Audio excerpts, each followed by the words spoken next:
अगर वो कुछ थोड़ा बहुत पढ़ लिख रहा है तो उसे जो है कोई अच्छे कोर्स वगैरह के लिए कोशिश करते हैं कि भेज दिया जाए, और अगर वो कुछ नहीं कर रहा, निकम्मा है, तो बाइबल कॉलेज और मिनिस्ट्री के लिए भेज दिया जाए। This is what peoples mentality. But the problem is, मैं आज देख रहा हूँ, हमारे शहर की बात करूँ या दूसरी जगहों की बात करूँ, मैं इस प्रकार से देखता हूँ कि ज़्यादातर लोग जो हैं, लड़की हों या लड़कियाँ हों, ज़्यादातर यहाँ तक सोचा जाता है कि नर्स बन जाए। कभी डॉक्टर के बारे में नहीं सोचते, इंजीनियरिंग के बारे में नहीं सोचते, प्रोफेशनल कोर्सेज की बात है, IAS IPS ऑफिसर्स के बारे में नहीं सोचते। ऐसे बहुत सारे प्रोफेशन है, लाइक अभी आपने बताया इंजीनियरिंग में भी ये वाला डिपार्टमेंट जो है, एरोनॉटिक्स है, ये सब चीज़ें, इन पर भी ज़्यादा ध्यान नहीं दिया जाता। आपको क्या लगता है कि किस प्रकार की कमियां रही और किस रीति से हम अपने जवानों को और पास्टर्स लाइक अस उनको किस रीति से जो है चर्च में ट्रेनिंग देनी चाहिए? Because pastors job is not just simple. Pastor की जॉब जो है बाकी सब सेवकाइयों से मुझे लगता है सबसे ज़्यादा भारी है। कारण ये कि सुख दुख में भी वो वहाँ है। इवेंजलिस्ट सुसमाचार विचार करते हैं, चले जाते हैं। मैं हमेशा से इवेंजलिस्ट था और आज भी हूँ, लेकिन जब हम बात करते हैं पास्टर्स की तो जिम्मेदारियाँ बढ़ जाती हैं। एज अ फैमिली लोगों को किस रीति से देखना चाहिए, वो क्या करें? पास्टर आकाश, मैं आपके प्रश्न को 3 हिस्सों में बांट देती हूँ, क्योंकि एक्चुअली आपने मुझसे 3 सवाल एक सवाल में पूछ लिए। तो मैं इसको भी 3 हिस्सों में डिवाइड करती हूँ। पहला तो आपका क्वेश्चन था कि जो बड़े बड़े प्रोफेशंस हैं, बच्चों को वहाँ पे कैसे तैयार करना है, क्या करना है पेरेंट्स को। दूसरा ऐसा है कि जो बच्चे नहीं कुछ कर पा रहे, तो पेरेंट्स हम उनको बाइबल कॉलेज में हम भेज देते हैं कि चलो कुछ तो बच्चा। और तीसरा है कि एज अ पास्टर हमें अपने बच्चों को कहाँ से क्या नर्चरिंग करना है, क्या डेवलपमेंट करना है। Now again coming first question को हम फिर से, because I am a teacher, तो मैं आपको पूरा कैटेगोरिकली उसको ही सिखा पाऊंगी। Thank you. I'm doing message here. Yes, please. and you have to listen very carefully because I'm going to ask you questions. Oh Lord, please save me. See, you have to interview a teacher. Be ready for that. Now coming to this, कि हमारे बच्चे कहाँ जा रहे हैं। अगर आप एक स्पिरिचुअल लेवल पे देखेंगे, so the devil is looking for one generation. अगर उसको एक जनरेशन मिल गई तो सारी जनरेशन फिर उसकी ही है। इसलिए आप इतना अटैक यूथ पे क्यों है? अगर कोई इंसान 70 साल का 80 साल का है, शायद तो उसके लाइफ में दूसरे चैलेंजेस होंगे, बट ये जो मेजॉरिटी अट्रैक्शन है पोर्नोग्राफी का, ड्रग्स का और बहुत सारे और चीज़ें, चाहे तो पोर्नोग्राफी और ड्रग्स पे नहीं भी जाओगे तो भी बहुत सारे झूठ बोलना, चोरियां करना, एक पीयर लेवल पे स्मोकिंग चल, आधे बच्चे तो स्मोक इसीलिए करते क्योंकि थोड़ी शान रहती है। ये सारा इतना अटैक यूथ पे क्यों है? क्योंकि अगर यूथ उसने शैतान ने खींच लिया तो बाकी तो उसने खींच लिया, बस फिर उसके बाद कुछ फिर तो बचा ही नहीं कुछ। इसलिए youth is the most important thing, academically, spiritually and basically in life, how to lead a life. Now coming to the career part, जैसे आपने पूछा कि हम बड़े बड़े प्रोफेशनल कोर्सेज में क्यों नहीं जाते, क्या है, बहुत कंफ्यूजन है। जैसे आपका बच्चा 10वीं करेगा, 12वीं करेगा, पेरेंट उसको बोलेगा बेटा तू पता कर ले तेरा कोर्स, पैसे मैं भर दूंगा। उसको क्या पता, वो तो 17-18 साल का। ये तो पेरेंट का काम है कि आप 5-6 कोर्सेज ढूंढो, उसमें से आप उसका कैलिबर चेक करो। बच्चे को बोल देते तुम ढूंढ लो, और बच्चे कैसे ढूंढते हैं, आप क्या ले रहे हो इंजीनियरिंग, आपके लिए ठीक है मैं भी आ जाता हूँ। तो वो थोड़ी देर के बाद रियलाइज करता है कि ये मेरा फील्ड नहीं है, तब तक बहुत लेट हो गया होता है। तो जो स्कूल्स हैं या जो हमारे चर्चेस हैं, वहाँ बहुत इम्पोर्टेंट है आइडेंटिफाई करना कि मेरा बच्चा किस कैलिबर का है।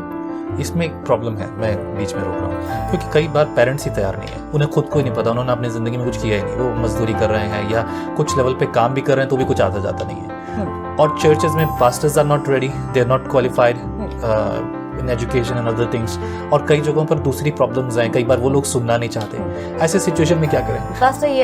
पास्टर आकाश, ये क्वेश्चन मेरे को ऑलमोस्ट हर दिन आंसर करना होता है कि पेरेंट्स को पता नहीं है, मुझे पता नहीं था। अगर आपको कुछ चीज़ नहीं पता है, जैसे कि अगर आपने ये ब्लेजर खरीदना है, सूट खरीदना है, आपको नहीं पता कहाँ से अच्छा मिलता है, तो आप क्या करोगे? फाइंड आउट करोगे ना। सिंपल है, आपने आंसर दे दिया, अब फाइंड आउट करोगे ना। अब मेरी लड़की नर्स बन सकती है या टीचर बन सकती है, या मुझे नहीं पता। बहुत जरूरी नहीं है कि हमें हर एक टाइम हर एक चीज पता होनी चाहिए। बहुत सारी चीजें जो हमें नहीं पता, तो फर्स्ट तो एक्सेप्ट करो कि अगर हमें इस चीज को नहीं पता तो उसको फाइंड आउट करो। And with all this social media और इतना सारा, जब हम we are soaked in information. आज के आप जमाने में तो पास्टर आकाश बोल ही नहीं सकते कि हमें पता नहीं है। मतलब आपने ये एक तरह से जो ऐसे सवाल पूछने वालों को ये बोला, पहले पढ़ाई करो, सीख लो, फिर बात करो। नहीं, अब पता नहीं है तो ये तो हमारे मीडिया के जनरेशन में Alright. क्या आपको नहीं पता? You have Google, you have YouTube, क्या चीज़ है जो आपको नहीं पता? Okay. You have career counselling, या तो साइकोमेट्रिक टेस्ट्स हैं। आपका अगर आपका बेटा अभी 10 साल का है या 12 साल का, आपकी बेटी 10-12 साल, आप साइकोमेट्रिक टेस्ट्स हैं। Okay. आप उसको यूट्यूब करो, आप उसको फाइंड आउट करो और आप उसको चेक करो।